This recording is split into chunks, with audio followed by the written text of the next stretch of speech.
प्रिय विद्यार्थियों, इस वीडियो में हम महाराणा प्रताप और राव चंद्रसेन पर तुलनात्मक रूप से चर्चा करेंगे। रेव ने मारवाड़ के इतिहास पर अध्ययन कर महाराणा प्रताप और राव चंद्रसेन का तुलनात्मक अध्ययन में बताया कि किस तरह महाराणा प्रताप और राव चंद्रसेन में समानताओं के साथ असमानताएं थी। कवि तुरसा हाडा लिखते हैं, जिन्होंने कभी अपने घोड़े के कभी दाग नहीं लगने दिया, जिनकी तलवार सदैव उज्ज्वल रही, अर्थात अधीनता के कलंक से मुक्त, तथा जिनका मन कभी शाही सेवा में नहीं लगा, अर्थात दूसरे की अधीनता के लिए दूर रहा, वे महाराणा प्रताप और राव चंद्रसेन भारत के सिरमौर हैं। इनमें हम समानता ये देखते हैं कि जिस प्रकार प्रताप ने अधीनता स्वीकार न की, अर्थात अधीनता के कलंक से मुक्त थे, उसी तरह राव चंद्रसेन भी अधीनता के कलंक से मुक्त रहे। जिस प्रकार प्रताप को बंधु बांधवों से मुकाबला करना पड़ा, उसी प्रकार राव चंद्रसेन को अपने भाइयों का सामना करना पड़ा।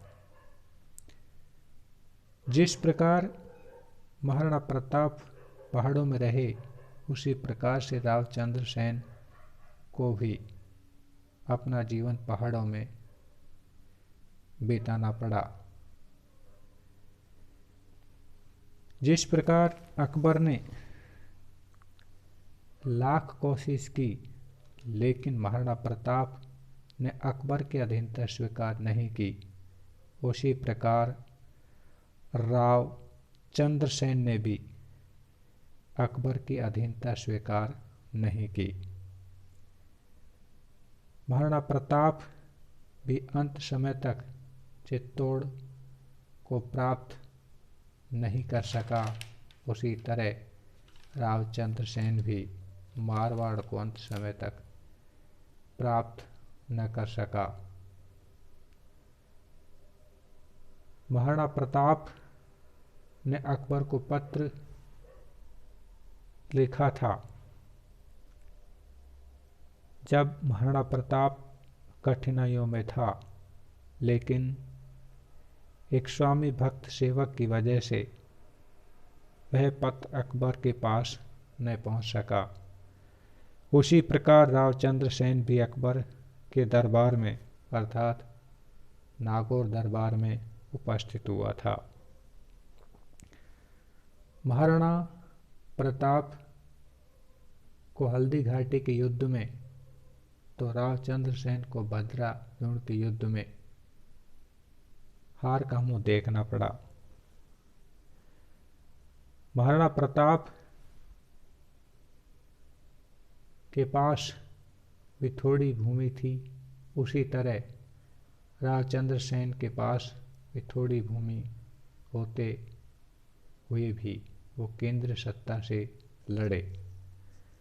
इस तरह महाराणा प्रताप और राव चंद्रसेन में कुछ समानताएं देखने को मिली, लेकिन फिर भी जीवनचर्या और व्यावहारिकता में महाराणा प्रताप और राव चंद्रसेन के बीच कुछ असमानता रही। इसी कारण विद्वानों ने कहा है कि वैसे तो दोनों वीरों की तुलना आपस में समान है, परंतु गतिविधियों में अंतर होने के कारण कई बातों में समानता नहीं है।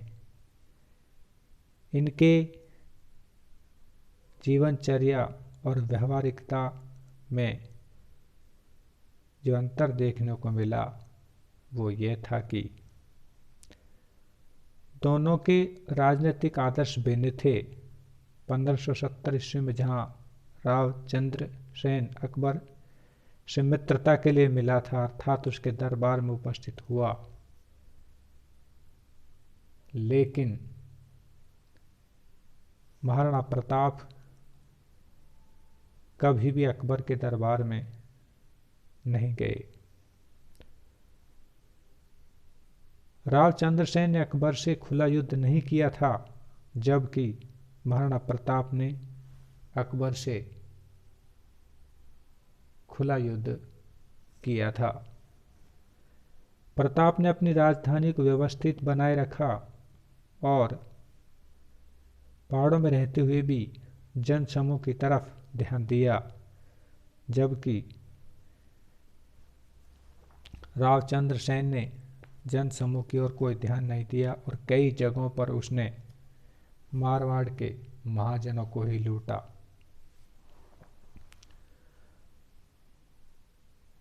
रावचंद्र सेन को डूंगरपुर, अजमेर, बांसवाड़ा जाना पड़ा, जबकि प्रताप ने पूर्णतः मेवाड़ में ही अपना जीवन बिताया और वो मेवाड़ को उन्होंने कभी नहीं छोड़ा। महाराणा प्रताप के बाद उदय सिंह ने लंबे समय तक मुगलों का विरोध जारी रखा, जबकि रावचंद्र सेन के बाद केवल दुर्गादास ने ही मारवाड़ में संघर्ष किया। अकबर ने महाराणा प्रताप से मिलने के लिए 4 प्रयास किए थे, जबकि रावचंद्र सेन से इतने प्रयास नहीं किए, और यदि इतने प्रयास किए होते तो शायद वह अकबर की अधीनता स्वीकार कर लेता। महाराणा प्रताप ने बहुत से गांव मुगलों से छीने थे, जबकि रावचंद्र सेन ने एक भी गांव मुगलों से नहीं छीना।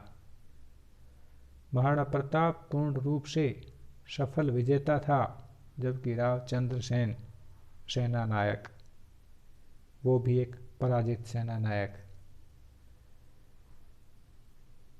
रावचंद्र सेन ने आर्थिक संकट के समय अपने घर के रत्न तक बेच दिए थे, लेकिन महाराणा प्रताप ने ऐसा कुछ नहीं किया।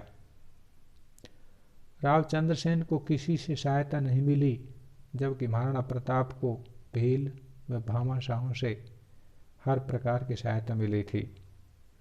परंतु फिर भी यही कहा जाएगा कि राव मालदेव की मृत्यु के पहले से ही मारवाड़ को मुगलों की अधीनता के चंगुल से रावचंद्र सेन ने पूर्ण प्रयास किया ताकि वह बच जाए। इस प्रकार महाराणा प्रताप और रावचंद्र सेन में कुछ समानताएं और कुछ असमानताएं रही, लेकिन फिर भी हम निष्कर्ष रूप से यही कह सकते हैं कि राजस्थान के इतिहास में मेवाड़ और मारवाड़ के शासकों में महाराणा प्रताप और रावचंद्र सेन ही ऐसे शासक हुए जिन्होंने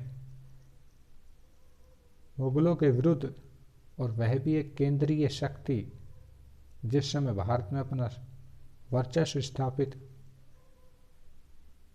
करने के साथ साथ अन्य क्षेत्रों पर अपना प्रभाव जमा हो चुकी थी, ऐसी शक्ति के सामने